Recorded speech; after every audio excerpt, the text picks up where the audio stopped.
Yeah, I've heard that before. I swear, Jada.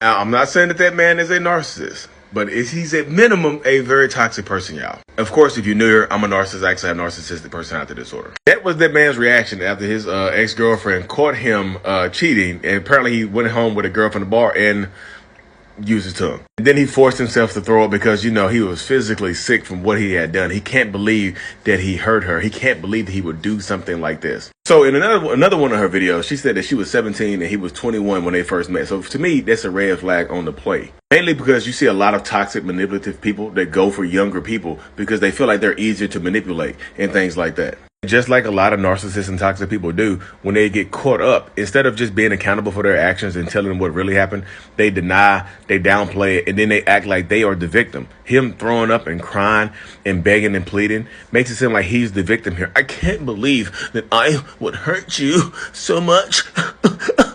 Is it working? Yes. Does that work sometimes? Absolutely yes, because if you don't know what that person is doing by crying and doing all the type of stuff, you'll take them back, just like she did. She said she took him back. So this is the text message or Snapchat that she found that discovered that he had did something, y'all. Like, look at this. Look at this. This is from someone else that was there. I left you with her because I trust you.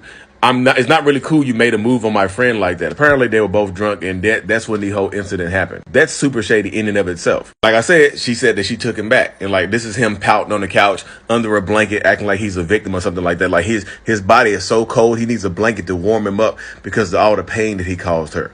Victim mode. He even put together a little snack tray and a typed note that said, "I'm sorry, I love you." Typically, if you forgive a cheating, toxic person, you just make a better cheater, especially if you catch them by going through their phone and things like that.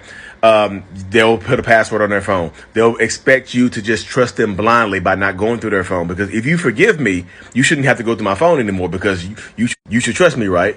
And sometimes in situations like that, when you catch them by going through their phone, they'll make it your fault for going through their phone. They'll say things like, "You invaded my privacy," or "Your trust issues are going to kill us," or "Your insecurities are going to kill us." We'd still be happy if you wouldn't have went through my phone and saw that stuff, right? Right? Am I right or am I wrong? We'd still be happy. Narcissistic, toxic people will gaslight and try to gaslight you and manipulate their way out of a lot of different circumstances and things like that, y'all. And typically, y'all, the more times you take that type of person back, the worse it gets. And yes, some narcissists and toxic people can absolutely cry, y'all. They can cry real tears, but ask yourself, who are they crying for? Are they crying because they hurt you or are they crying because they got caught and you try to hold them accountable?